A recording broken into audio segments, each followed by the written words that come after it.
Bismillahirrahmanirrahim. Assalamualaikum warahmatullahi wabarakatuh.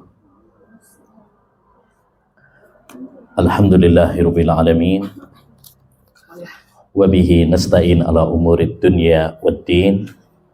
Wassalatu wassalamu ala asyrafil anbiya'i wal mursalin nabiyina Muhammad wa ala alihi wa sahbihi ajmain wa man ihtada bihuda wattaba'a atharahu ila yaumiddin.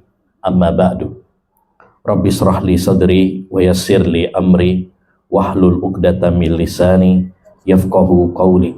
Allahumma inna nas'aluka ilman nafi'a wa rizqan thayyiba wa amalan mutaqabbala. Para akhwat dan ummahat yang semoga senantiasa dirahmati dan diberkahi oleh Allah Subhanahu wa taala. Alhamdulillah, kembali kita dipertemukan oleh Rabbuna Jalla wa Ala dalam majelis ilmu yang berbarokah pada pembahasan tentang kitab Fusulun fil Adab wa Makarimil Akhlaq karya Al-Imam Ibnu Aqil rahimahullahu ta'ala, di mana kita telah sampai pada halaman 14 ya. Halaman 14 di mana penulis mengatakan, yaitu Imam Ibnu Aqil rahimahullahu ta'ala, wa yukrahu nadfus syaibi faqad warada fil hadis annahu nurullahi wa huwa aidan nadhirul mauti wa yuqassirul amala wa hathun ala husnil amali wa waqarun. Dan dimakruhkan itu dibenci, dilarang tapi tidak sampai larangan haram, itu namanya makruh, di mana orang yang melakukannya tidak berdosa tapi meninggalkannya itu yang lebih utama ya, dan mendapatkan pahala orang yang meninggalkannya. Beliau mengatakan wa yukrahu nadfus syaib, dimakruhkan mencabut uban. Sebagaimana hal ini terdapat di dalam hadis bahwasanya uban itu adalah cahaya Allah Subhanahu wa taala. Tapi lafaz cahaya Allah SWT ini tidak ada dalam hadis ya.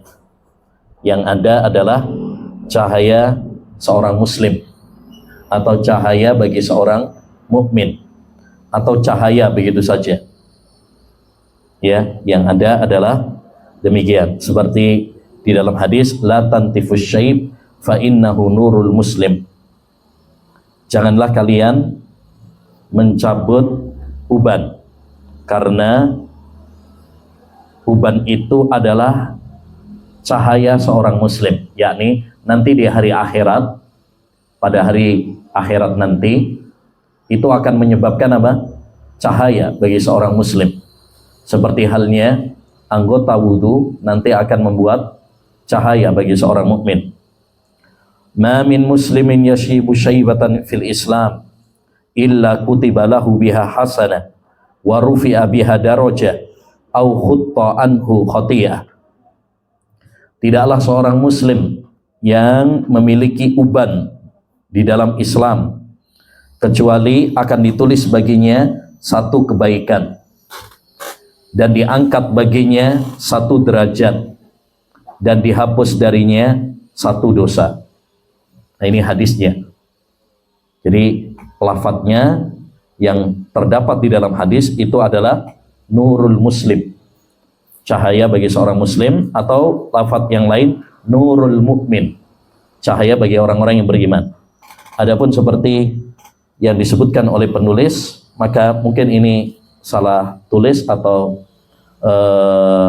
ya, penulis hanya menyampaikan dari hafalannya. Wa huwa aidan nadhirul mauti, dan uban itu juga merupakan peringatan akan dekatnya kematian. Wa yuqassirul amal, dan memutus angan-angan yang panjang. Wahasun ala husnil amal, dan memotivasi untuk beramal baik. Wawaqarun, dan menumbuhkan kewibawaan. Jadi yang akan kita bahas di sini adalah tentang uban. Uban sudah merupakan sunnatullah. Orang kalau sudah semakin lanjut usia, maka akan diberi uban rambutnya, entah pada jenggotnya, kumisnya, rambutnya, ya, dan lain sebagainya. Allah Subhanahu wa taala berfirman dalam surat Ar-Rum ayat 54, Allahul ladzi khalaqakum min dha'fin summa ja'ala min ba'di dha'fin quwwatan summa ja'ala min ba'di quwwatin dha'fau wa syaibah. Allah menciptakan kalian dari lemah, yakni manusia itu awalnya apa? Lemah, bayi, bisanya cuma nangis, ya, nggak bisa ngapa-ngapain. Kemudian Allah jadikan setelah lemah itu punya kekuatan, ya, masa muda, kuat. Summa ja'ala min ba'di quwwatin dha'fa wa syaibah. Setelah muda, kuat tadi, Allah jadikan lemah lagi, tua. Jadi itulah perjalanan manusia. Awalnya kecil, bayi, kemudian tumbuh menjadi anak muda yang seger, yang kuat, ya. Kemudian setelah itu tua lagi, lemah. Salah satu tanda tua yaitu ditandai dengan tumbuhnya uban. Ya, maka di dalam agama Islam salah satu adab kita kalau sudah tumbuh uban, ya, hendaknya kita tidak mencabutnya. Kenapa? Satu, karena uban itu akan menjadi apa? Cahaya besok pada hari kiamat. Dan kita butuh kepada cahaya tersebut. Ya, karena saat itu gelap kecuali orang-orang yang memiliki cahaya. Ya, dan itu dimiliki oleh orang-orang yang beriman dengan sebab wudu mereka, sholat mereka. Kemudian salah satunya yang menyebabkan cahaya adalah uban. Ya. Makanya dalam hadis yang tadi saya sampaikan, la tantifus syaib fa innahu nurul muslim. Jangan kalian mencabut uban, karena uban itu adalah cahaya seorang muslim. Bahkan Nabi memberikan keutamaan ketika tumbuh uban, diberi keutamaan. Apa kata Nabi tadi? Tidaklah, ya, seorang muslim beruban kecuali hal itu akan menjadi kebaikan bagi dia, diangkat derajatnya dan dihapus dosanya. Masya Allah. Jadi bukan suatu aib kalau orang itu memiliki apa? Uban. Ya. Nah, kita ini kadang-kadang pengennya merasanya masih muda terus. Jadi kalau ada uban, kayaknya belum pantas ya jadi nenek-nenek. Akhirnya dicabutin. Padahal di dalam uban seperti yang tadi disampaikan oleh penulis, banyak manfaatnya. Apa manfaatnya? Yang pertama, nadhirul maut. Mengingatkan kita kepada kematian. Karena berarti umur kita semakin tua. Ya, makanya kalau sudah tumbuh uban, tanyakan pada diri kita, apa yang sudah kita lakukan selama ini?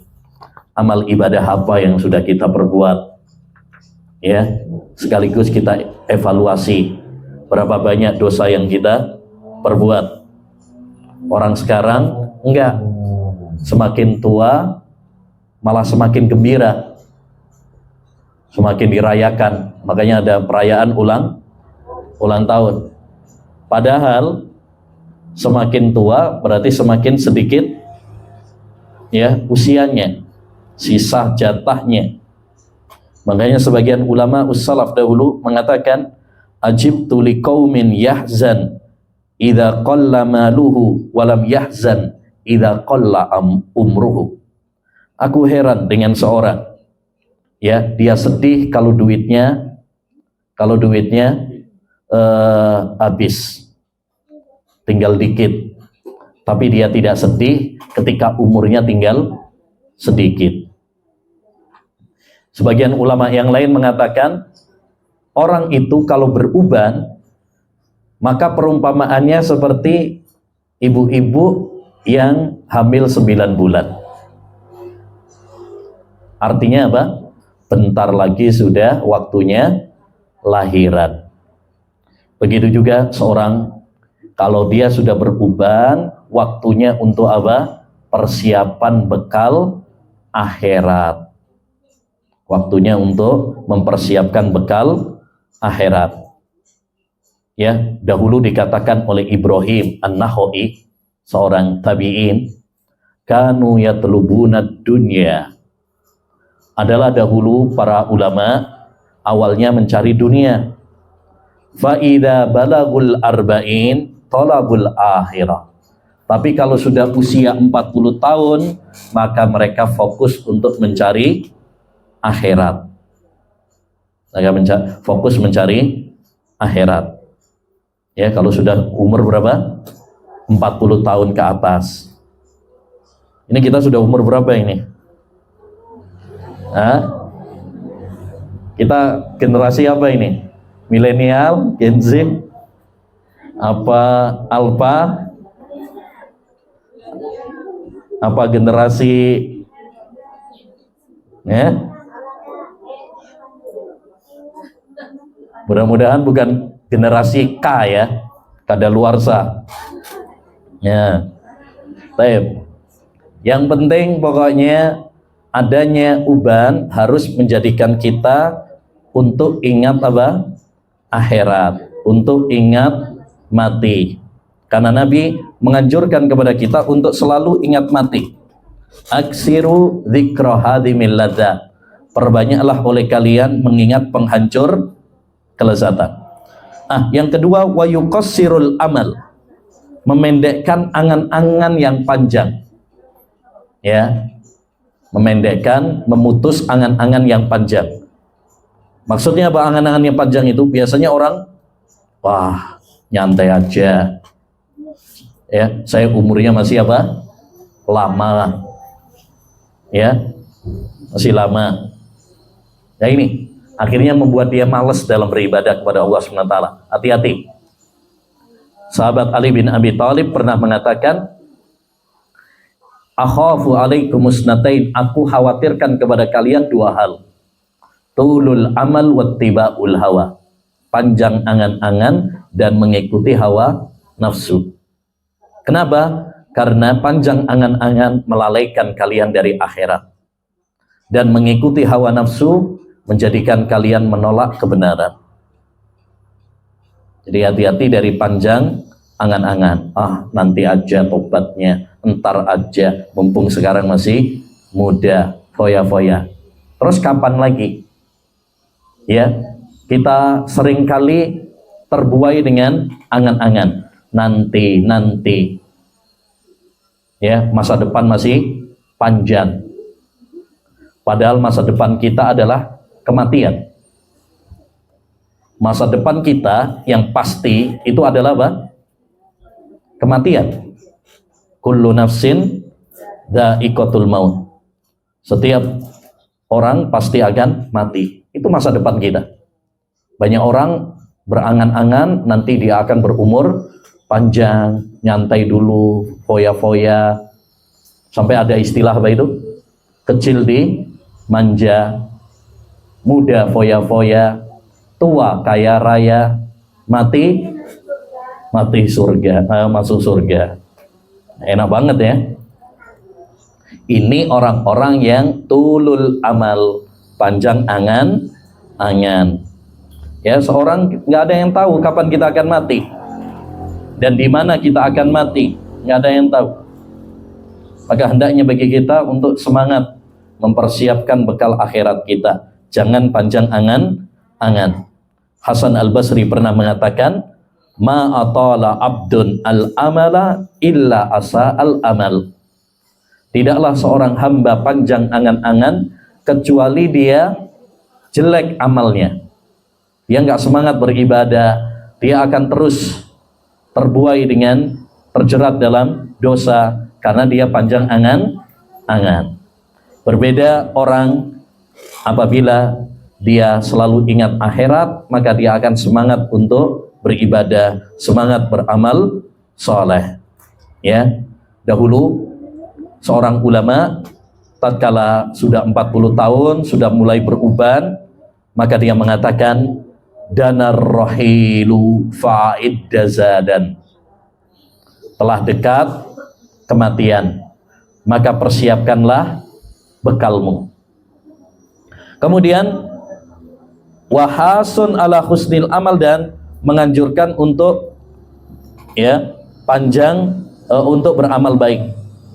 Ya, dengan munculnya uban itu memotivasi kita untuk beramal soleh. Kenapa? Karena kita merasa bahwasanya amal kita masih apa? Masih sedikit. Ya, masih sedikit. Wawaqarun, dan itu adalah kewibawaan. Adanya uban itu membuat orang apa? Berwibawa, dihormati. Ya. Makanya ada hadis, inna min ijlalillah ikramati syaibatil muslim. Termasuk kehormatan kepada Allah SWT, memuliakan Allah SWT adalah memuliakan seorang muslim yang sudah beruban. Maksudnya yang sudah apa?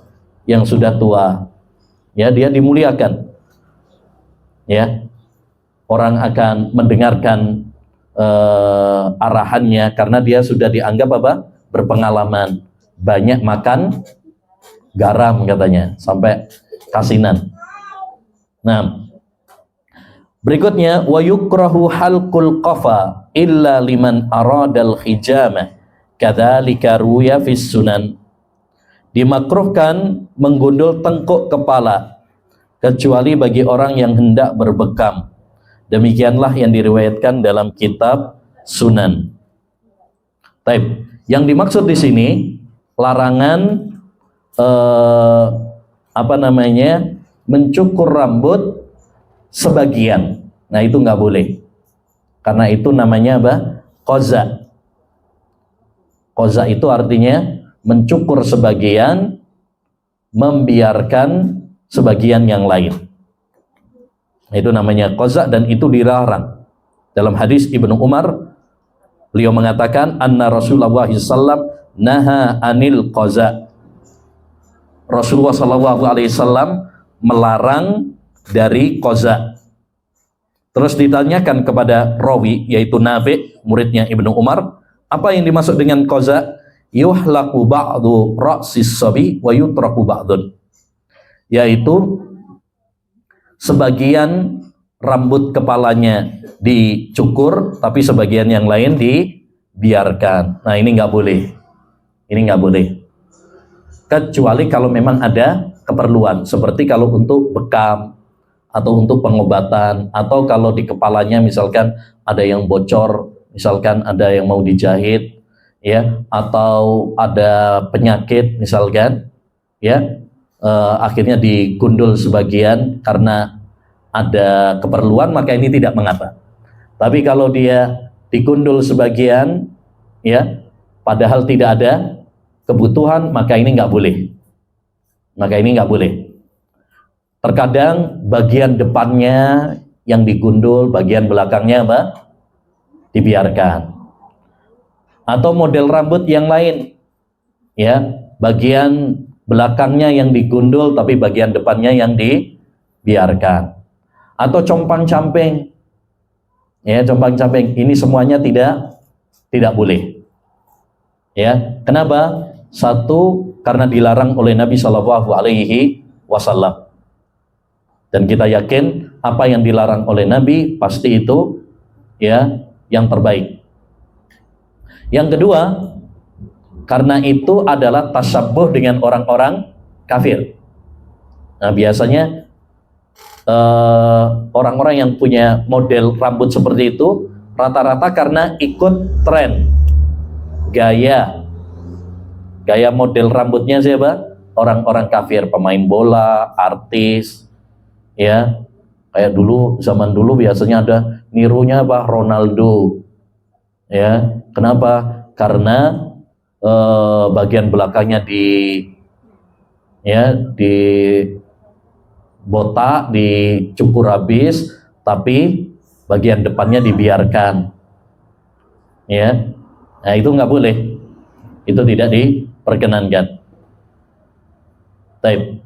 Jadi kalau mau dicukur semuanya, atau kalau dibiarkan semuanya. Adapun digundul sebagian, dibiarkan sebagian, maka ini tidak boleh.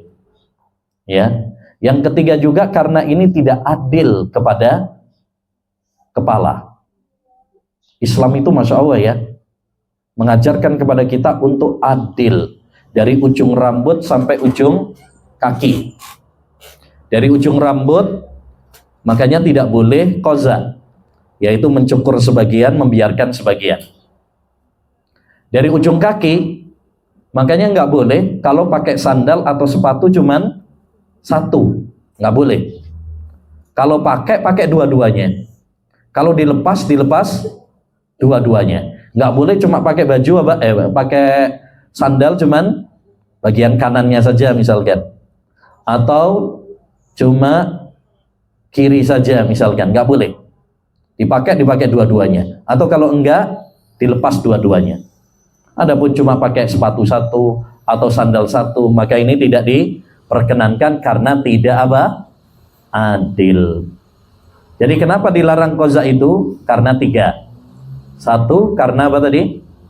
Dilarang oleh Nabi Shallallahu Alaihi Wasallam. Maka sebagai seorang Muslim, sami'na wa ata'na, kita mendengar dan kita taat. Apapun yang dilarang kita tinggalkan, apapun yang diperintah kita jalankan. Yang kedua, karena tasabbuh sama orang-orang kafir, karena ini biasanya tradisinya mereka, trennya mereka, ya. Yang ketiga, karena itu tidak adil sama badan kita, sama rambut kita. Jadi kalau dicukur semuanya. Oleh karenanya diperhatikan ya, bapak-bapak atau ibu-ibu yang ingin mencukurkan anaknya ke salon, ya, diperhatikan. Jangan ngikuti tren qaza ini, ya. Karena biasanya anak-anak kadang sukanya begitu juga. Ya, makanya kalau lihat di foto di salon itu modelnya macam-macam tuh ya. Aneh-aneh kadang. Ya, model-model rambutnya. Ya, jangan latah sama gaya rambutnya orang-orang kafir. Ya, termasuk salah satunya yaitu qaza. Ya, ini dilarang. Baik. Berikutnya. Selanjutnya halaman 16. Wala yambahi li ahadin an yahjuma ala aqarib au ajanib li alla yusadifa badlatan min kasfi auratin wa yasta'dhinu salasan fa in udhina lahu wa illa raja'a. Tidak pantas bagi seseorang masuk ke rumah kerabat atau orang lain tanpa izin. Apa bahasanya? Nyelonong langsung masuk gitu ya. Nah, itu nggak boleh. Hal ini supaya tidak menemui dan melihat penghuninya dengan mengenakan pakaian yang menyingkap auratnya. Hendaknya dia meminta izin sebanyak 3 kali. Jika diizinkan maka dibolehkan masuk, namun jika tidak diizinkan hendaknya dia kembali pulang. Baik. Ini adab ketika bertamu, ketika ziarah ke rumah teman, ke rumah kerabat, ya, tetangga. Tidak boleh asal nyelonong, tidak boleh asal masuk ke rumah orang. Harus apa? Izin terlebih dahulu. Sebagaimana firman Allah Subhanahu wa taala dalam surat An-Nur ayat 27. Kata Allah Subhanahu wa taala, "Ya ayyuhalladzina amanu," wahai orang-orang yang beriman. Dan ayat kalau dimulai dengan panggilan wahai orang-orang yang beriman, maka berarti ayat itu penting karena merupakan konsekuensi keimanan. La tadkhulu buyutan ghaira buyutikum. Janganlah kalian masuk ke rumah yang bukan rumah kalian. Hatta tasta'nisu wa tusallimu ala ahliha. Sampai kalian minta izin terlebih dahulu dan mengucapkan salam kepada pemiliknya. Ya, ayat ini jelas memberikan pelajaran adab kepada kita. Kalau kita mau masuk ke rumah orang harus izin terlebih dahulu. Ya. Dan mengucapkan apa? Salam. Meminta izin. Diizinkan apa tidak? Ridho apa tidak kalau kita bertamu masuk ke rumahnya?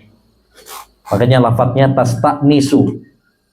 Ya, tasta'nisu itu kalau bahasa terjemahannya aslinya kalian minta izin tentang kenyamanan penghuni rumah. Maksudnya dia nyaman nggak dengan kehadiran kita, seneng nggak dengan kehadiran kita. Ya, kalau dia nggak mengizinkan, nggak merasa nyaman dengan kehadiran kita, maka jangan. Intinya tidak boleh bagi kita ketika masuk ke rumah orang untuk apa? Nyelonong langsung, masuk langsung. Harus minta apa? Izin terlebih dahulu. Bagaimana cara minta izinnya? Ya, bisa dengan mengetok pintu. Bisa dengan mengucapkan salam. Bisa dengan mencet bel. Ya. Karena seperti ini dikembalikan kepada urf. Karena tidak ada batasannya dalam syariat. Islam tidak membatasi. Zaman dulu belum ada bel ya. Makanya para ulama mengatakan likulli qaumin fil isti'dzan urfuhum fil ibarah. Kata Imam Al-Qurtubi, setiap kaum dalam masalah minta izin itu ada adat kebiasaan tersendiri. Ya, nah, artinya hal ini dikembalikan kepada apa? Adat istiadat. Ya, karena kaidah dalam fikih segala sesuatu yang tidak ada batasannya dalam syariat maka dikembalikan kepada urf, adat. Wal urfu ma'mulun bihi idza warad hukmun minas syar'i syarifi lam yuhad. Urf itu digunakan dalam hal-hal yang tidak ada batasannya dalam syariat. Contoh, misalkan safar kan nggak ada batasannya ya, maka dikembalikan kepada urf. Begitu juga nafkah, suami wajib memberi nafkah kepada istri dan anak-anak, tapi berapa nominalnya? Harus ngasih berapa? Ya, sehari ngasih berapa Bu? 1 juta? Masya Allah. Ya, ini Sultan Kota Baru ini. Taib. Nah, itu dikembalikan kepada apa? Urf, karena tidak ada batasannya. Yang tentu itu berbeda-beda. Zaman dulu dengan zaman sekarang, orang desa dengan orang kota, ya, anaknya 1 sama anaknya 12, tentu apa? Berbeda-beda, ya. Jadi tidak ada batasannya dalam syariat. Sama seperti ini juga. Zaman dulu belum ada bel. Kalau sekarang mungkin perlu bel ya.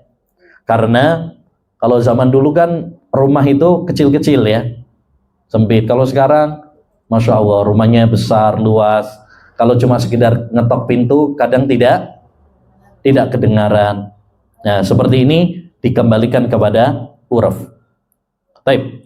Jadi, tidak boleh bagi seorang masuk ke rumah kerabat atau orang lain tanpa izin. Harus izin terlebih dahulu.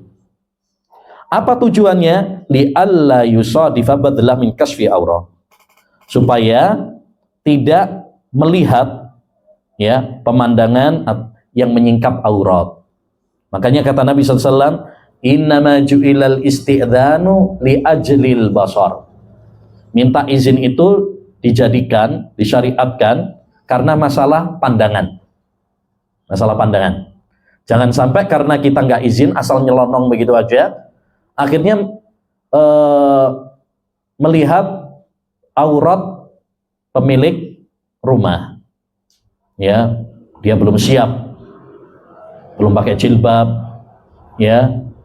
Karena kalau di dalam rumah beda sama kalau di luar rumah. Kalau di luar rumah dia siap, dia mengenakan jilbab terlebih dahulu. Tapi kalau di dalam rumah mungkin tidak. Ya, makanya disyariatkan untuk apa? Minta izin terlebih dahulu.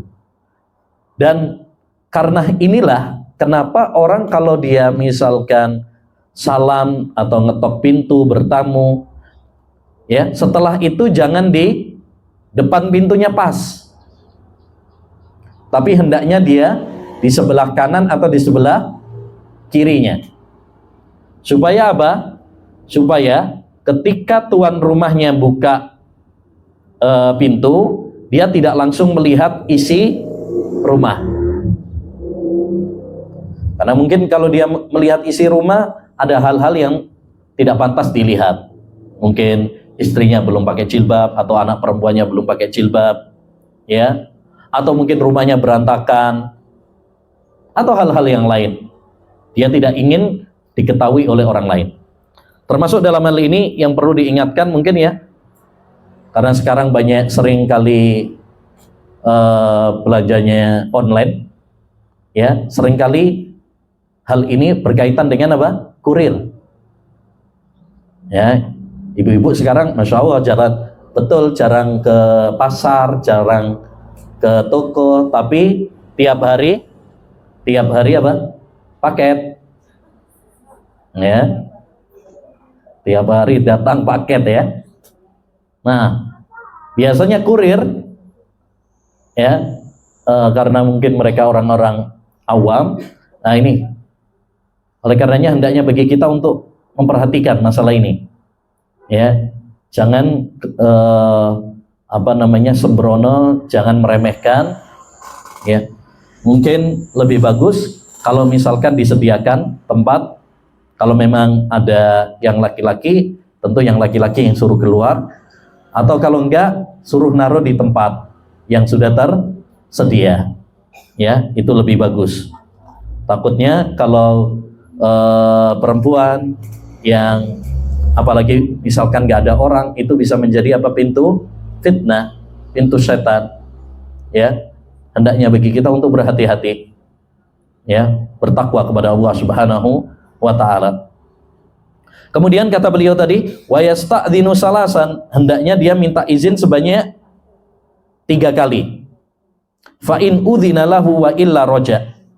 Kalau diizinkan alhamdulillah, kalau tidak hendaknya dia apa? Kembali, yakni pulang. Hal ini sebagaimana disebutkan di dalam hadis, idza sta'dzana ahadukum salasan falam yu'dzan lahu falyarji'. Jika seorang di antara kalian sudah minta izin sampai 3 kali, terus tidak diizinkan, maka hendaknya dia pulang. Sudah ketok-ketok pintu, sudah salam, ya, tapi nggak ada jawaban, atau ada jawaban, misalkan anaknya yang datang, mau nyari siapa? Abinya lagi pergi, abinya lagi sakit, capek. Ya, kalau sudah ada jawaban seperti itu, maka hendaknya apa? Pulang. Jangan malah mengatakan, ya udah, saya pokoknya harus ketemu, saya tunggu di sini. Ini merepotkan nanti. Atau dia pulang tapi dengan hati yang jengkel. Ya, ini nggak boleh juga. Kalaupun kita pulang, hendaknya pulang dengan hati yang lapang, husnudzon, ya, mungkin dia lagi capek, mungkin dia lagi istirahat, ya. Makanya kata Allah Subhanahu wa ta'ala dalam surat An-Nur ayat 28 tadi, lanjutannya, wa in qila lakum irji'u farji'u huwa azka lakum. Kalau dikatakan kepada kalian pulang, maka pulanglah, hal itu lebih baik bagi kalian. Ya, lebih bersih untuk hati kalian. Jangan malah suudzon atau ngedumel sendiri. Tahu ngedumel ya Bu ya? Ya, ngomel-ngomel sendiri. Wah, saya sudah jauh-jauh ke sini, malah dia apa? Nggak bisa ditemuin. Ya, sok sibuk dan sebagainya. Ah, ini nggak boleh. Ya, makanya orang kalau tidak diizinkan dia pulang, ada beberapa kemungkinan. Kemungkinan yang pertama, dengan hati yang lapang, ini yang wajib. Yang kedua, dia pulang dengan hati yang kesel, dengan hati yang sumpah. Nah, ini nggak boleh.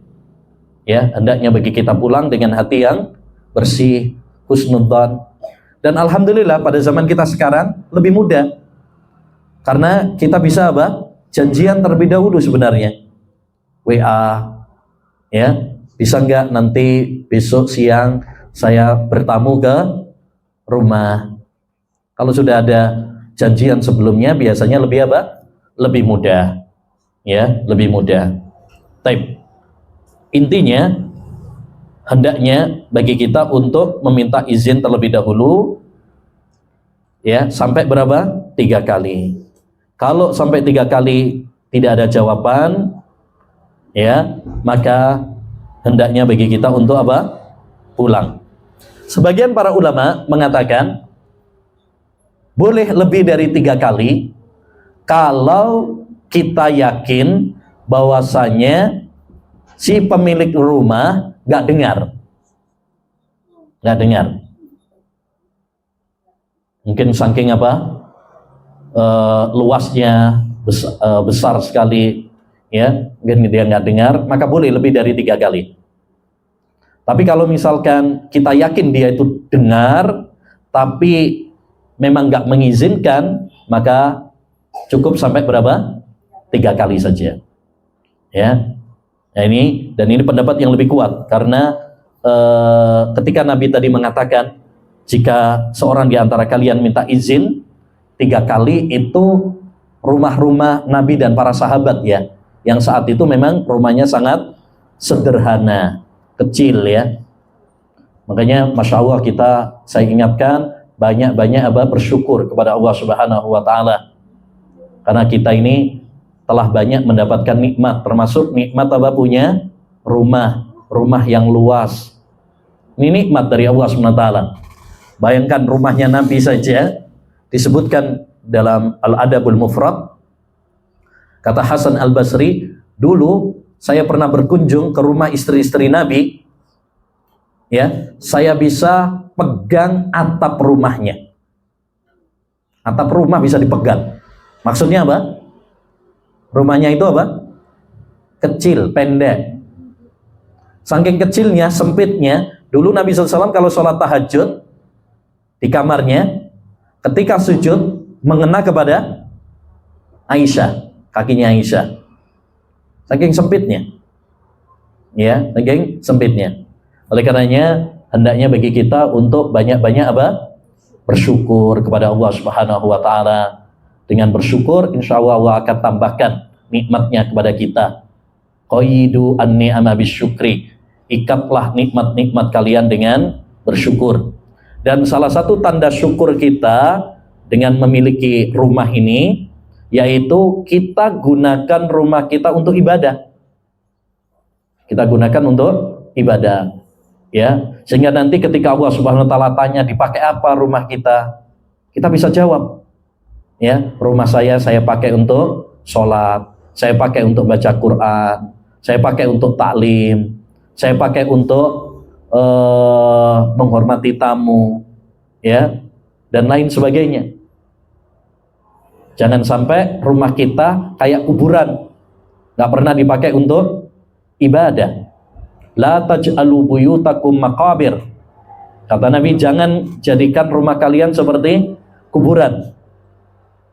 Ya, kenapa? Kuburan itu sepi, nggak dipakai sholat, nggak dipakai baca Quran. Ya, nah, jadi intinya, ma'asyiral muslimin wal muslimat, para akhwat dan ummahat, ya, ini sekedar mengingatkan, yaitu hendaknya bagi kita untuk banyak-banyak bersyukur kepada Allah SWT karena kita telah banyak mendapatkan apa? Nikmat. Salah satu nikmat Allah yaitu kita punya rumah. Masih banyak saudara-saudara kita yang belum punya rumah. Ya. Nah, kemudian kata Nabi alaihi salatu kata penulis, wa yuhramu an yatanajasnani duna salisin li'annahu yujibu ihasan wa kasral qalbi. Apabila terdapat 3 orang, maka diharamkan bagi 2 orang berbisik-bisik tanpa mengajak orang yang ketiga, karena hal itu akan membuatnya bersedih dan melukai perasaan hatinya. Baik. Adab ini berkaitan tentang masalah kita berinteraksi dengan teman, berinteraksi dengan saudara, ya. Saat kita berbicara, salah satu adabnya, kata Nabi Shallallahu Alaihi Wasallam, "Idza kuntum salasatan," kalau kalian sedang bertiga, apalagi lebih, "fala yatanajasnani dunal akhar," jangan berbisik-bisik 2 orang ninggalkan yang ketiga tadi, hatta tahtalitu binnas min ajli an yuhzinahu, karena yang demikian itu bisa membuat orang yang ketiga tersebut apa? Sedih, melukai perasaannya. Mungkin dia apa? Curiga, jangan-jangan ini gibain saya, jangan-jangan mau ngerjain saya, mau ngeprank saya ini. Nah, ini nggak boleh. Membuat saudara kita sedih, membuat saudara kita suudzon kepada kita, ini adalah tidak diperkenankan. Ya. Karena menyakiti saudara kita, termasuk yaitu menyakiti hatinya, itu nggak boleh. Allah Subhanahu wa taala berfirman dalam surat Al-Ahzab ayat 58, "Walladzina yu'dzunal mu'minina wal mu'minat bighairi maktasabu faqad ihtamalu buhtanan wa itsman mubina." Dan orang-orang yang menyakiti orang-orang yang beriman, laki-laki dan perempuan, ya, maka mereka memikul dosa. Jadi nggak boleh kita menyakiti, baik menyakiti dengan lisan, ucapan-ucapan yang menyakitkan, atau menyakiti dengan tangan, mungkin kita ngambil hartanya, noncok dia, atau menyakiti hatinya, nah, membuat dia sedih, membuat dia kecewa, ini adalah tidak diperkenankan.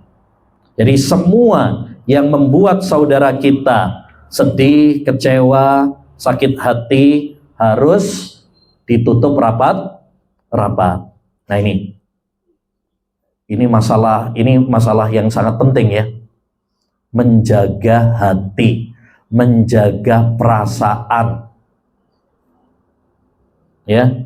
Ini adab yang luar biasa yang seringkali kita lalaikan. Menjaga perasaan, menjaga hati saudara kita. Ya.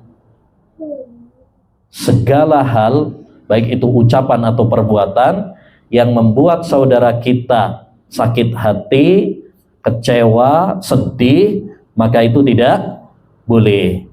Walaupun bukan bisik-bisik. Dalam hadis tadi kan bisik-bisik, ya, yang dilarang. Kalau kalian bertiga, nggak boleh yang 2 itu bisik-bisik, karena itu membuat sedih. Bagaimana kalau nggak bisik-bisik? Misalkan ada 3 orang, 2 orang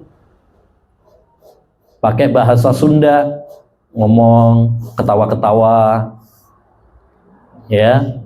Yang 1 orang luar Jawa, orang luar Sunda, nggak ngerti bahasa Sunda, ya, dia bengong aja. Boleh nggak enggak? Boleh apa tidak? Nggak boleh juga. Loh, kan ini bukan berbisik-bisik. Di dalam hadis kan yang dilarang berbisik-bisik. Kita mengatakan, ya, walaupun dia tidak berbisik-bisik, tapi ilahnya, sebabnya sama, yaitu sama-sama membuat apa? Sedih. Sama-sama membuat sedih. Dan kaidah dalam fikih, al-hukmu yaduru ma'ilatihi wujudan wa adaman. Hukum itu berputar bersama sebabnya. Sebab larangan tadi berbisik-bisik apa? Membuat sedih. Maka segala yang membuat sedih tidak boleh. Walaupun itu tidak bisik-bisik. Ya. Jelas ya? Maka ini menunjukkan kepada kita indahnya syariat Islam. Sampai sedetail itu. Segala hal yang mengganggu, yang mengusik, ya, yang menyakiti, membuat sedih saudara kita, nggak boleh.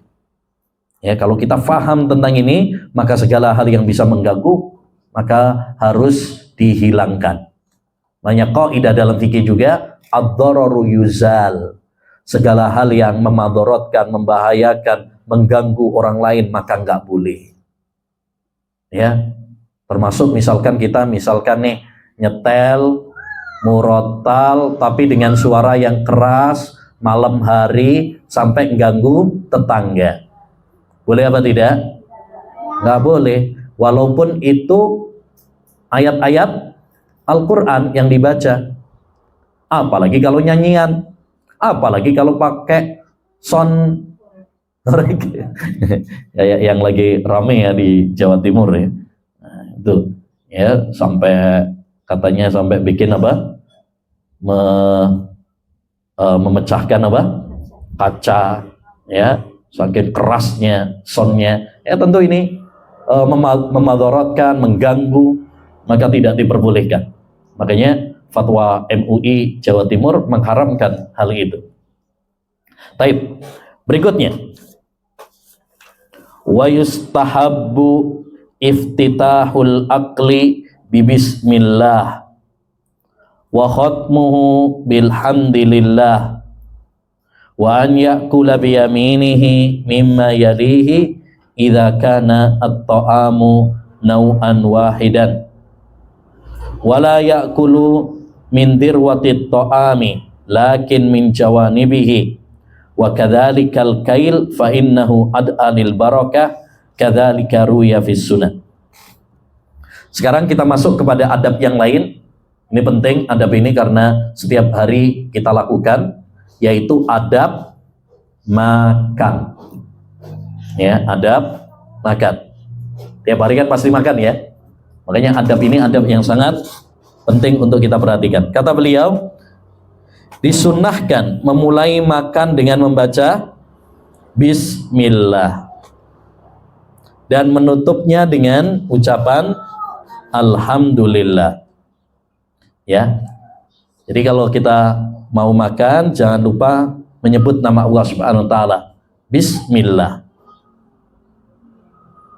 Di sini penulis mengatakan sunnah, dan ini pendapat mayoritas ulama. Dan sebagian ulama sampai mengatakan membaca bismillah itu hukumnya wajib. Sampai ada yang mengatakan seperti itu. Kenapa? Karena itu perintah. Dan hukum asal perintah menunjukkan wajib. Di mana Nabi SAW pernah mengatakan kepada Umar bin Abi Salamah, ya gulamu sammillah. Wahai gulam, gulam itu anak kecil. Mulai dari umur 2 tahun sampai balik, itu disebut gulam. Wahai anak kecil, kalau kamu makan, bacalah ya bismillah. Ya, bacalah bismillah. Ini perintah. Dan tadi hukum asal perintah itu menunjukkan apa? Wajib. Makanya sebagian para ulama mengatakan baca bismillah ketika makan hukumnya wajib. Walaupun mayoritas ulama, kebanyakan ulama mengatakan apa? Sunnah. Dan membaca nama Allah ketika mau makan, ini membuat barokah. Karena Allah Subhanahu wa taala akan melindungi, ya, menjaga dari setan. Di mana setan nggak bisa apa? gabung makan dia bareng sama dia. Makanya penting ya menyebut nama Allah, zikir kepada Allah SWT ini penting. Salah satu pentingnya, keutamaannya melindungi kita dari setan. Disebutkan di dalam hadis, idza dakhala ar-rajulu baitahu, kalau ada seorang itu masuk rumah, fadzakarallaha inda dukhuli, lalu dia menyebut nama Allah, assalamualaikum misalkan. Wa inda ta'amih, ketika makan dia membaca bismillah. Qala syaitan, maka setan akan mengatakan, la mabita lakum wala asya. Kalian nggak ada tempat tidur di sini dan tidak ada makan malam di sini. Kenapa? Karena orangnya tadi membaca nama Allah Subhanahu wa taala, dilindungi oleh Allah Subhanahu wa taala. Ya, membuat makan kita barokah. Karena nama Allah itu barokah. Tabarakasmu rabbika dzil jalali wal ikram. Sungguh berbarokah nama Allah Subhanahu wa taala. Ya, sungguh berbarokah nama Allah Subhanahu wa taala. Jadi ini jangan lupa setiap kali kita baca mau makan untuk membaca bismillah. Apakah boleh menambahinya bismillahirrahmanirrahim? Ada perselisihan di kalangan para ulama. Mayoritas ulama mengatakan boleh bismillahirrahmanirrahim. Dan sebagian para ulama mengatakan cukup bismillah saja. Karena yang terdapat di dalam hadis itu cuma sampai bismillah. Tidak ada tambahan bismillahirrahmanirrahim. Wa khairul hadi Muhammadin sallallahu alaihi wasallam. Baik. Dan kapan kita mengucapkan bismillah? Ketika mau memulai makan. Kalau lupa bagaimana? Nah, kalau kita lupa, maka kita masih makan, maka ketika kita ingat, kita mengucapkan bismillahi awwaluhu wa akhiruhu atau awwalahu wa akhirahu, boleh. Awwalihi wa akhirihi juga boleh. Itu bacaan saja. Harokatnya ada beberapa harokat pilihan.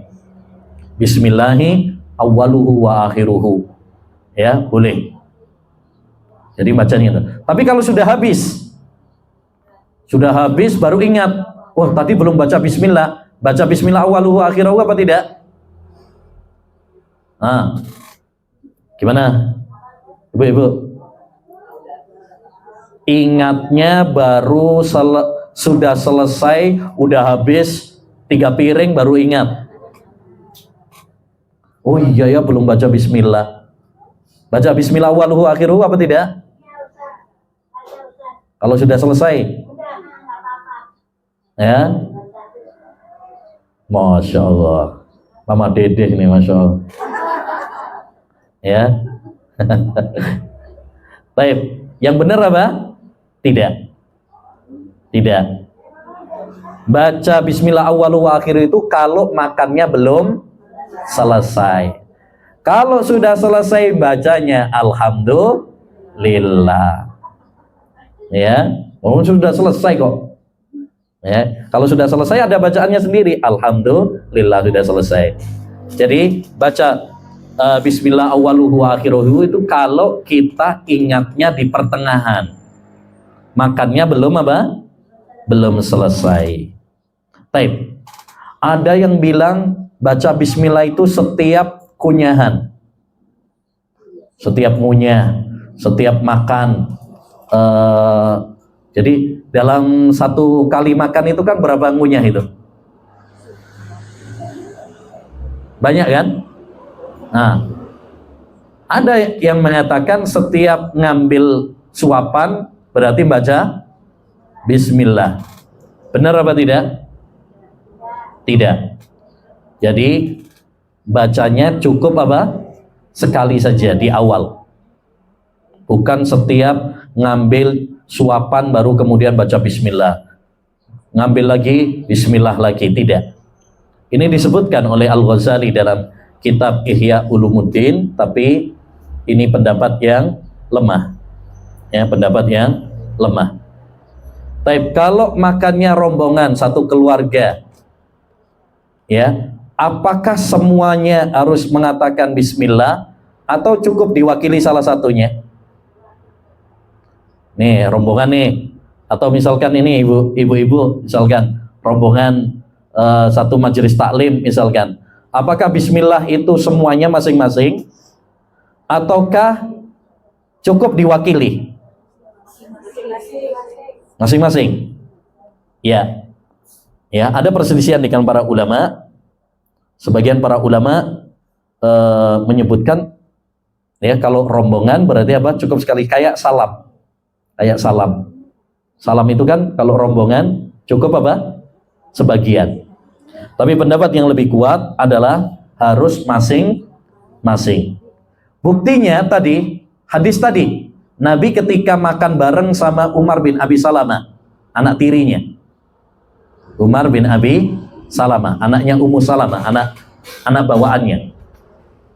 Ya, Nabi mengatakan apa? Ya gulam sammillah, wahai anak kecil bacalah apa? Bismillah. Padahal Nabi sudah baca apa belum? Sudah. Andai kan sudah cukup satu rombongan itu satu, Nabi nggak usah nyuruh siapa? Umar bin Abi Salamah, karena sudah terwakili oleh Nabi. Tapi ternyata Nabi tetap menyuruh siapa? Umar bin Abi Salamah tetap untuk mengucapkan apa? Bismillah. Ini menunjukkan bahwa tidak cukup satu rombongan itu apa? Diwakili oleh sebagian. Baik. Kemudian wa khatmuhu bilhamdulillah, dan mengakhirinya dengan bacaan alhamdulillah. Ini maksudnya kalau udah selesai apa? Makan. Selesai makan jangan lupa mengatakan apa? Alhamdulillah. Alhamdulillahi katsiran thayyiban, ini yang panjangnya ya. Alhamdulillahi katsiran thayyiban mubarakan fi ghairu makfiyin wala muwadda wala mustaghna anhu rabbana. Karena Allah itu senang kalau ada orang selesai makan atau selesai minum, dia memuji Allah SWT sebagai tanda apa? Syukur. Inna waha la yarda anil abdi ya'kulul aklata fayahmaduhu alaiha wa yasrabu syurbata fayahmaduhu alaiha. Allah itu ridha kalau ada seorang hamba makan lalu dia memuji Allah SWT, dan minum lalu dia memuji Allah Subhanahu wa ta'ala. Jadi Allah senang, ya, Allah itu senang. Ya. Sebagai tanda apa tadi? Syukur kita. Karena kita bisa makan, ini adalah nikmat dari Allah SWT. Nah ini, kita ini sering makan tapi lalai. Kita kurang menghadirkan bahwa ini adalah nikmat dari Allah Subhanahu wa ta'ala. Kita seringkali makan cuma makan gitu aja. Padahal kita bisa makan ini, Masya Allah, nikmat yang sangat besar dari Allah SWT. Banyak saudara-saudara kita yang nggak bisa makan, susah cari makan. Bahkan ada orang yang kaya sekalipun susah untuk makan. Karena apa? Sakit. Ya, dilarang sama dokter makan ini, makan itu. Ketika kita bisa makan, maka jangan lupa untuk bersyukur, memuji Allah Subhanahu wa ta'ala. Sebagian ulama pernah mengatakan, jika dihidangkan makanan kepadamu, lalu kamu bisa memakannya dan bisa mengeluarkannya, ya, berarti telah terkumpul pada dirimu 300 macam nikmat. Jadi kalau kita bisa makan, kemudian kita bisa apa? Mengeluarkannya, itu sudah terkumpul berapa? 300 macam nikmat. Ini nikmat dari Allah Subhanahu wa ta'ala. Maka jangan lupa ketika kita makan, ingatkan anak-anak kita juga, ya, jangan lupa untuk selalu apa? Bersyukur kepada Allah Subhanahu wa ta'ala bisa makan, ya. Ingatkan, ya, masih banyak saudara-saudara kita yang susah untuk mencari makan, apalagi saudara-saudara kita di Palestina, ya, atau yang korban bencana dan lain sebagainya. Baik. Jadi intinya ini adab yang pertama, ketika kita mau makan baca bismillah, selesai makan baca alhamdulillah. Ini doa yang sahih. Di sana ada doa tapi tidak sahih dari Nabi SAW, tapi masyhur. Ya, apa doanya? Biasanya yang diajarkan anak-anak TK itu. Allahumma barik lana fima razaqtana wa qina adzabannar. Ini hadis tidak sahih. Doa ini tidak sahih dari Nabi sallallahu alaihi wasallam. Ya, maka cukup bagi kita doa yang sahih. Kata Imam Ibnul Mubarak fi sahihil manqul sughlun an sakimi. Dalam hadis yang sahih itu terdapat kecukupan dari mengamalkan hadis-hadis yang tidak sahih. Maksudnya, ngapain kita ngamalkan hadis-hadis yang tidak sahih? Ya, cukup bagi kita ngamalkan yang sahih. Kita saja kalau dikasih uang, mintanya yang asli, nggak mau yang palsu. Kalau dikasih beras, kalau beli beras, nggak mau beras yang palsu, maunya beras yang asli. Tapi kenapa kalau dikasih hadis maunya yang palsu, yang asli malah dilupakan? Padahal yang asli itu satu riwayat Bukhari, artinya apa? Sahih. Yang kedua gampang, Bismillah, lebih gampang, lebih singkat, iya kan? Ya, jadi ini pelajaran penting bagi kita. Cukupkan diri kita dengan yang sahih. Begitu juga doa yang selesai makan juga, itu biasanya ada yang masyhur juga tapi tidak sahih. Perlu kita ingatkan. Alhamdulillahilladzi apa itu? At'amana wa saqana wa ja'alana minal muslimin. Ini juga hadisnya tidak sahih. Hadisnya tidak sahih. Cukup alhamdulillah, atau kalau mau panjang tadi, alhamdulillahi katsiran thayyiban mubarakan fi ghairu makfiyin wala muwadda wala mustaghna anhu rabbana. Baik. Berikutnya, wa an ya'kula biyaminihi. Adab yang berikutnya, hendaknya makan pakai tangan kanan. Ini hukumnya wajib. Ya, nggak boleh pakai tangan kiri. Karena Nabi SAW memerintahkan kita makan pakai tangan kanan, minum pakai tangan kanan. Wa kul biyaminik, wahai anak kecil, makanlah dengan tangan kananmu. Dan Nabi melarang, la ta'kulu bishimal fa inna syaitana ya'kulu bishimal. Jangan kalian makan atau minum dengan tangan kiri, karena setan makan dan minum pakai tangan kiri. Dan tidak boleh bagi seorang muslim tasabbuh sama setan. Man tasabbaha biqaumin fahuwa minhum. Siapa yang menyerupai satu kaum, maka dia termasuk golongan mereka. Maka makan pakai tangan kanan hukumnya wajib, dan makan pakai tangan kiri hukumnya haram. Ya. Kecuali kalau memang ada udzur. Misalkan tangan kanannya apa? Sakit misalkan, atau dia cacat misalkan, tangannya cuma satu misalkan, ya itu boleh. Tapi kalau tidak ada udzur, maka ini tidak boleh. Dulu di zaman Nabi SAW ada seorang makan pakai tangan kiri, diingatkan sama Nabi, makan pakai tangan kanan. Ya, dia bilang saya nggak bisa, padahal bisa. Karena sombong dia, gengsi. Maka ya, kata Nabi SAW, las tata'ta, kamu nggak akan bisa mengangkat tangan kanan. Akhirnya betul. Setelah itu tangan kanannya langsung setruk.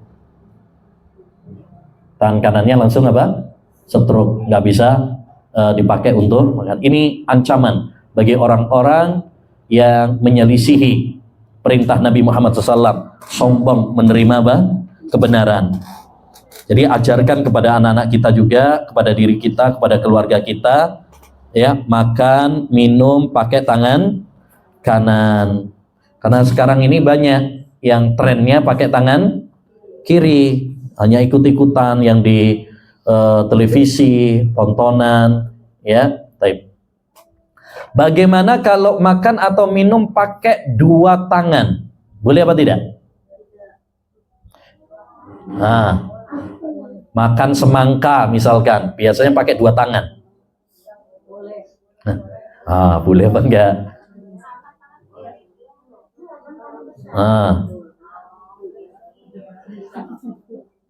Kalau pakai tangan kanan tadi hukumnya wajib, pakai tangan kiri hukumnya haram. Kalau pakai 2 tangan,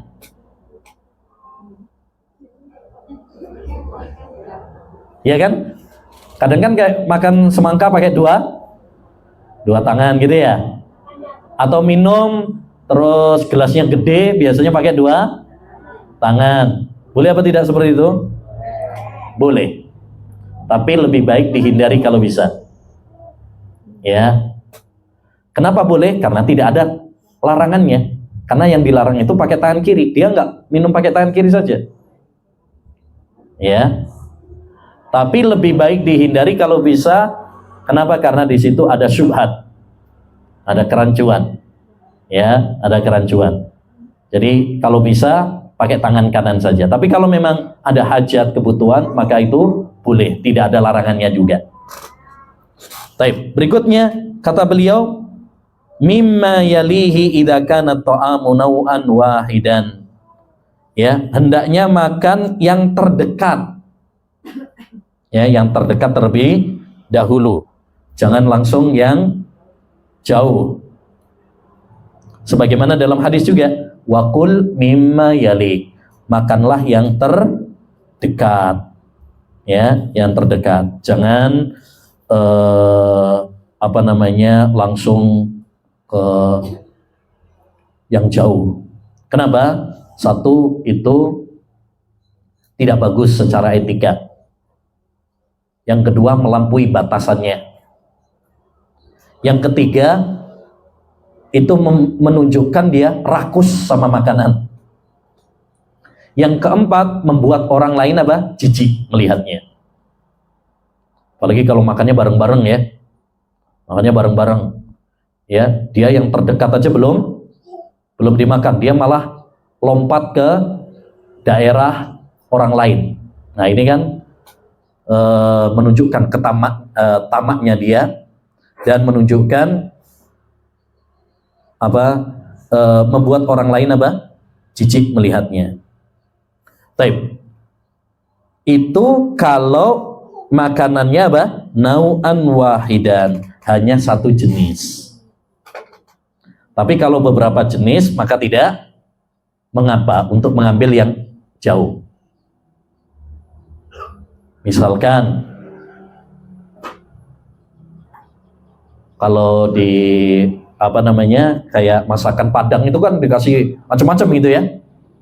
Ada pilihan ini, ada pilihan itu. Oh, yang dia suka pilihannya ternyata agak jauh. Boleh apa tidak? Boleh. Ya, boleh kalau seperti itu.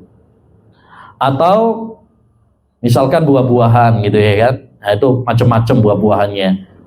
Ya, maka tidak mengapa kalau yang dia sukai ada di yang agak jauh. Adapun kalau itu sudah ada di dekatnya, maka tidak sepantasnya dia mengambil yang jauh. Wala ya'kul min dirwatit ta'am lakin min jawanibihi. Wa kadzalikal kail fa innahu ad'alil barakah.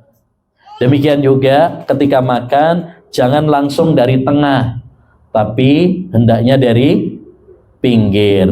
Ini ada hadisnya dari Nabi Shallallahu Alaihi Wasallam. Ya, kata Nabi Alaihi Salatu Wassalam di dalam hadisnya, kulu min jawanibiha, wala ta'kulu min wasatiha, fa innal barakata tanzilu fi wasatiha. Makanlah dari pinggir, jangan makan dari tengah, karena keberkahan itu turunnya di tengahnya. Ya, ini sunnahnya itu kita kalau makan dari pinggir terlebih dahulu. Kecuali kalau lauknya di tengah ya.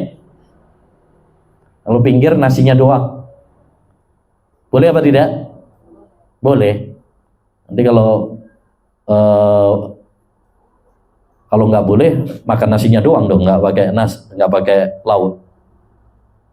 Jadi salah satu sebab keberkahan makanan adalah kalau kita makannya dari pinggir. Apa keberkahan makanan itu? Satu, ya, keberkahan makanan itu artinya kita akan merasa cukup dengan makanan tersebut. Ya, biasanya orang itu kan kurang aja, kurang enak, kurang banyak, ya. Tapi kalau diberkahi oleh Allah Subhanahu wa taala, yang sedikit sudah merasa cukup. Yang kedua yang paling penting, keberkahan makanan itu adalah dengan makan tersebut kita bisa menjadi kuat untuk ibadah. Itu yang paling penting. Gunakan makan kita itu untuk semangat beribadah. Karena makan itu hanya sekedar sarana. Sarana supaya kita bisa beribadah kepada Allah Subhanahu wa taala. Jangan sampai setelah makan malah malas. Ya, nah ini banyak orang setelah makan malah malas ibadahnya. Ini berarti gak barokah. Ya, keberkahan makanan kalau setelah kita makan kita malah semakin kuat, kita malah semakin semangat untuk beribadah. Itu namanya barokah. Ya, habis makan malah semangat sholatnya, semangat ngajinya, semangat berbuat baik. Nah itu berarti makanannya barokah bagi dia. Selanjutnya, wala yang fuku fit ta'amil hari walal barid wala yukrahu al aklu wasyurbu qa'iman. Dan tidak boleh meniup makanan yang panas dan dingin. Ya, jangan meniupnya. Ada larangannya dari Nabi sallallahu alaihi wasallam. Naha Rasulullah sallallahu alaihi wasallam anis surbi min sulmatil qadah wa an yunfakha fis syarab. Rasulullah sallallahu alaihi wasallam melarang orang itu bernafas di bejana minuman dan meniupnya. Kenapa? Apa hikmahnya? Hikmahnya kalau kita bernafas atau meniup itu nanti mengeluarkan kotoran-kotoran dari hidung atau mulut sehingga masuk ke minuman. Dan itu menyebabkan kotor, menyebabkan jijik, dan menyebabkan penyakit. Menyebabkan penyakit. Ya, menyebabkan jijik orang yang meminum setelahnya. Ya kan? Jadi nggak boleh bernafas di gelas. Ya. Atau meniupnya karena masih panas misalkan ya. Meniupnya. Karena khawatirnya tadi keluar dari mulutnya atau hidungnya itu kotoran, dan itu membuat jijik orang yang melihatnya, apalagi yang meminum setelahnya, atau membuat juga penyakit juga. Makanya dulu kayak virus corona, itu kan salah satu sebabnya adalah yang keluar dari hidung. Ya, makanya disuruh pakai masker karena itu virus. Ya, Islam adalah agama yang sangat perhatian dengan kebersihan, yang sangat perhatian dengan kesehatan, sehingga segala hal yang membuat kotor, membuat penyakit, ya, ditutup rapat-rapat. Kemudian kata beliau, wala yukrahul aklu wasyurbu qa'iman. Dan tidak dimakruhkan makan dan minum sambil berdiri. Artinya boleh. Makan, minum sambil berdiri itu boleh. Walaupun yang lebih baik adalah duduk. Ya, yang lebih baik adalah duduk. Karena ini yang paling sering dilakukan oleh Nabi sallallahu alaihi wasallam. Ya. Kenapa di sini dikuatkan boleh, dan ini pendapat mayoritas ulama, boleh makan dan minum dengan berdiri itu karena banyak riwayat-riwayat yang menunjukkan bahwasanya Nabi dan para sahabat dulu pernah makan dan minum sambil berdiri. Ya. Bahkan kata Ibnu Umar radhiyallahu an, kami dahulu di zaman Nabi Shallallahu Alaihi Wasallam makan dan minum sambil apa? Berdiri. Ya, ini menunjukkan bahwasanya hal itu adalah boleh. Kata Ibnu Umar ini, kunna na'kul ala ahli Rasulillah wa nahnu namshi wa nasrab wa nahnu qiyam. Kami dulu di zaman Nabi makan ya dan minum sambil berdiri dan berjalan. Dan ini pemahaman para sahabat, dan para sahabat adalah orang yang paling apa? Faham.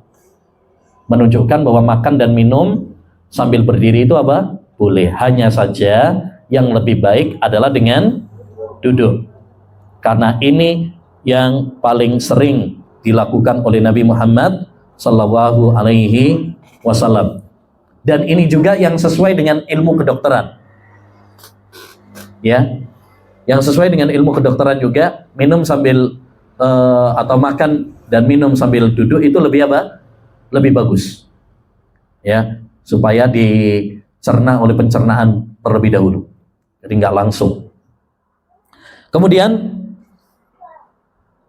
kata beliau, wa yukrahu muttaqian, dimakruhkan makan sambil bersandar, bertelakan.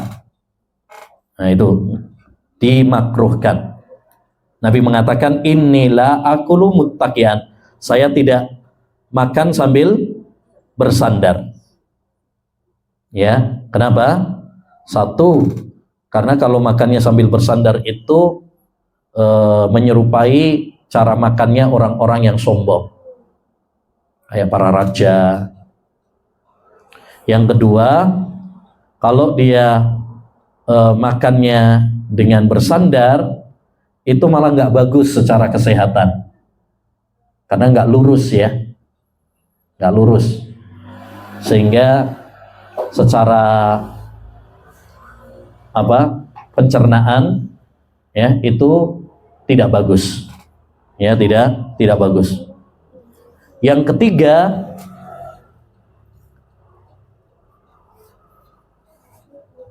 kalau makannya sambil bersandar,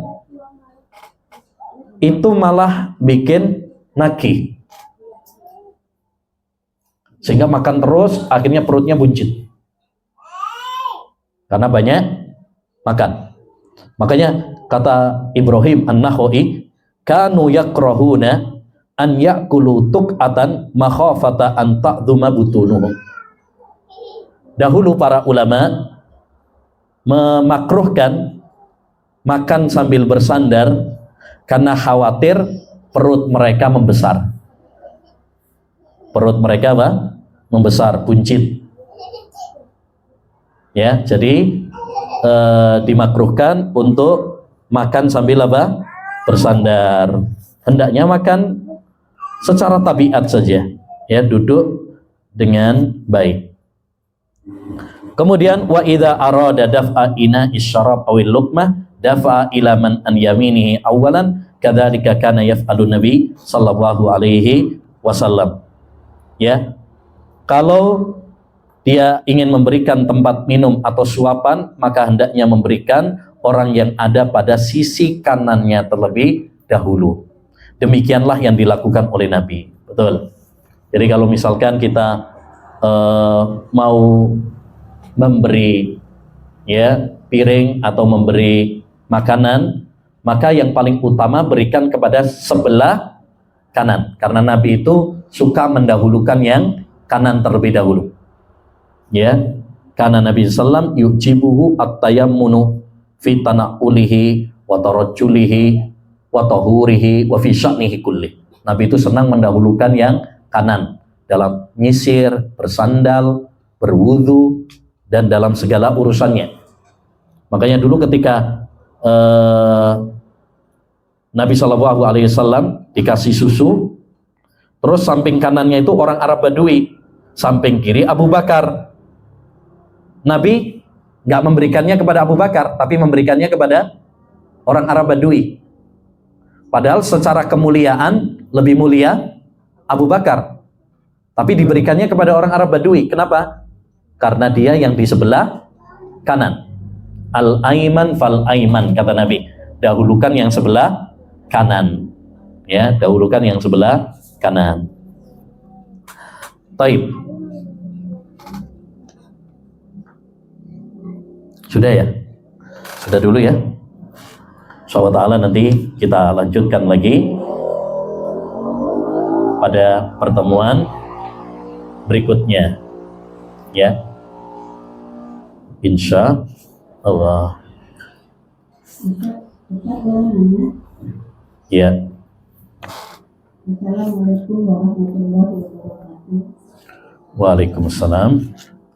Ustaz, tadi dikatakan kalau kita mau berkunjung atau bersilaturahmi kepada teman, kepada saudara, kita harus mengetuk pintu atau mengucapkan salam. Nah sekarang kan kebanyakan ada apa ya, bel ya. Bagaimana itu ya Ustaz ya? Apa berbarengan dengan ucapan salam, terus kita ngebel gitu, pencet bel. Gimana Ustaz? Mohon ini ya. Nasihatnya. Assalamualaikum warahmatullahi wabarakatuh. Waalaikumsalam warahmatullahi wabarakatuh. Ya, dua-duanya kita lakukan. Makanya dalam ayat tadi kan hatta tasta'nisu wa tusallimu ala ahliha, sampai kalian minta izin terlebih dahulu dan salam. Berarti dilakukan dua-duanya. Ya, minta izin yaitu dengan cara mengetok pintu atau memencet bel. Kalau salam ya tetap harus salam. Ya, tetap salam yaitu dengan mengucapkan assalamualaikum. Jadi ketok pintu, assalamualaikum gitu. Atau kalau mencet bel, pencet kemudian assalamualaikum. Nah, itu adabnya. Jadi dua-duanya, ya, meminta izin dan yang kedua yaitu apa? Mengucapkan salam. Wallahu a'lam. Baik, jelas ya? Jadi dua-duanya, minta izin dan mencet bel atau ngetok pintu, baru kemudian mengucapkan salam. Wallahu a'lam. Baik.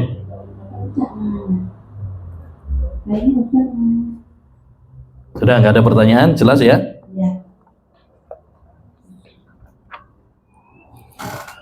Baik.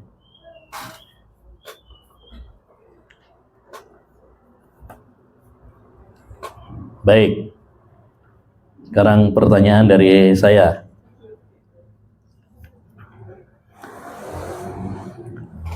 Apa manfaatnya uban?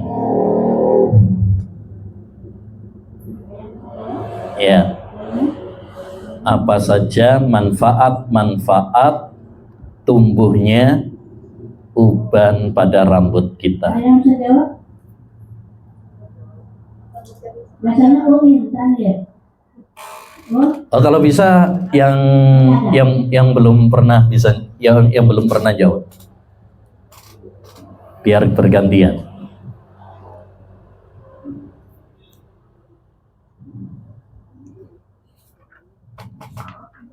Akan menjadi cahaya kelak di akhirat.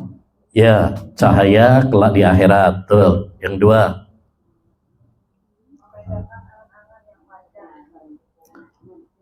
Memutus angan, betul. Terus yang ketiga,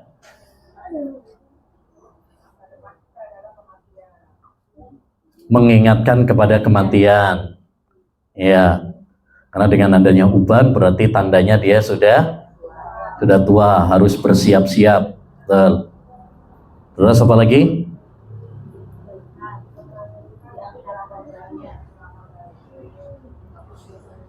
Memotivasi untuk beramal baik. Terus apa lagi? Menjadi apa? Berwibawa. Berwibawa ya kan? Orang kalau sudah ini berwibawa, dihormati karena dia sudah ya punya pengalaman hidup, banyak makan garam. Nah, tadi ahsan. Barakallahu fiik. Baik. Tadi juga kita bahas tidak boleh qaza. Tidak boleh qaza. Apa itu qaza dan apa hikmah dari larangan qaza?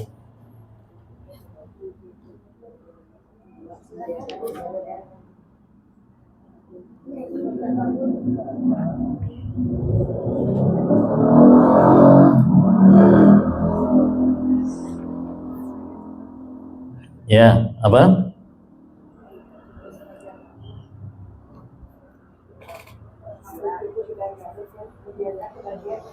Ya, dicukur sebagian rambut dan dibiarkan sebagian yang lain. Entah yang bagian depan yang digundul, yang belakang dibiarkan, atau kebalik, yang digundul yang bagian belakang, yang depan apa? Dibiarkan, atau compang-camping. Itu namanya qaza. Baik. Apa hikmah dari larangan qaza?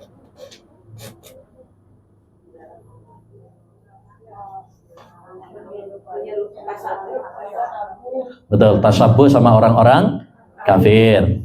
Yang kedua, dilarang sama Rasulullah. Yang ketiga, iya, tidak adil sama kepala. Karena Islam itu menganjurkan kita adil, mulai dari ujung rambut sampai ujung kaki. Ujung kaki berat, makanya kita nggak boleh apa? Pakai sandal cuma satu nggak boleh, sepatu cuma satu nggak boleh. Kalau dipakai dua-duanya, atau kalau dilepas dua-duanya. Ya, begitu. Ahsan, barakallahu fiik. Yang ketiga, pertanyaan yang ketiga.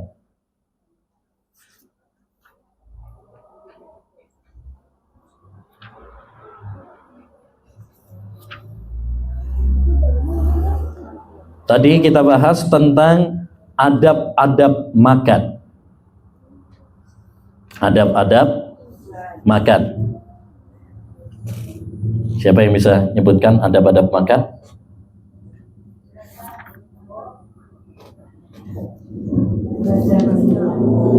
Baca bismillah ya, terus. Kemudian makannya dengan tangan kanan, nggak boleh pakai tangan kiri.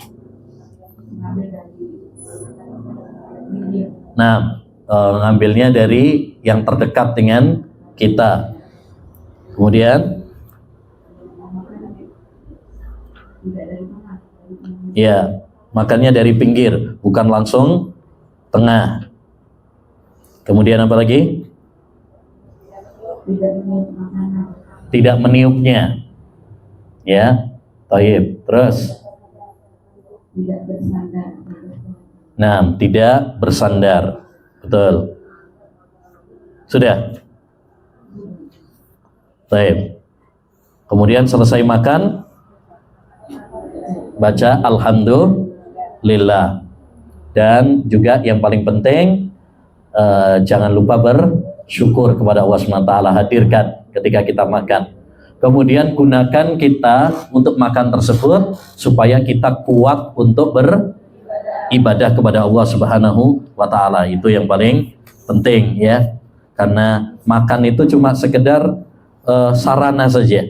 Sarana. Tapi yang paling penting adalah ya kita gunakan untuk beribadah kepada Allah Subhanahu wa taala. Yang terakhir, pertanyaan yang terakhir. Tadi kita sampaikan larangan dua orang berbisik-bisik meninggalkan orang yang ketiga.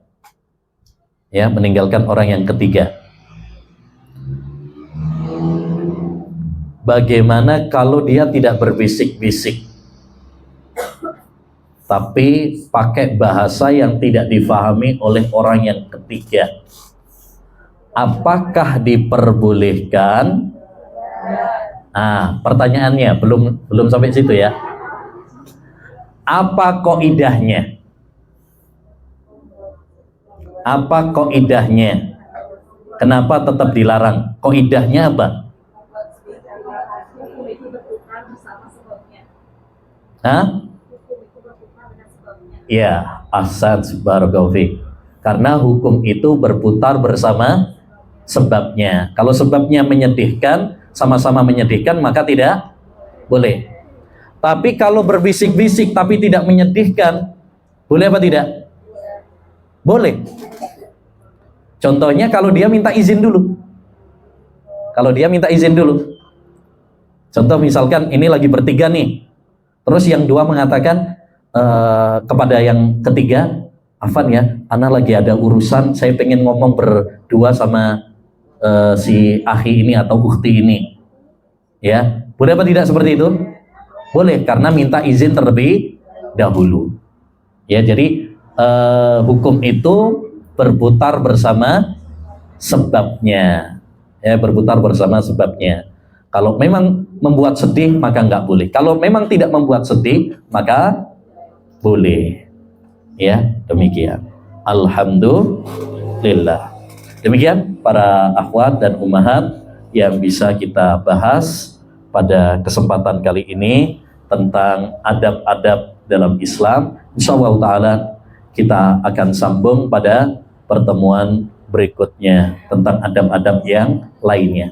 Wassallallahu wasallama ala nabiyyina Muhammad wa ala alihi wa sahbihi ajmain. Assalamualaikum warahmatullahi wabarakatuh.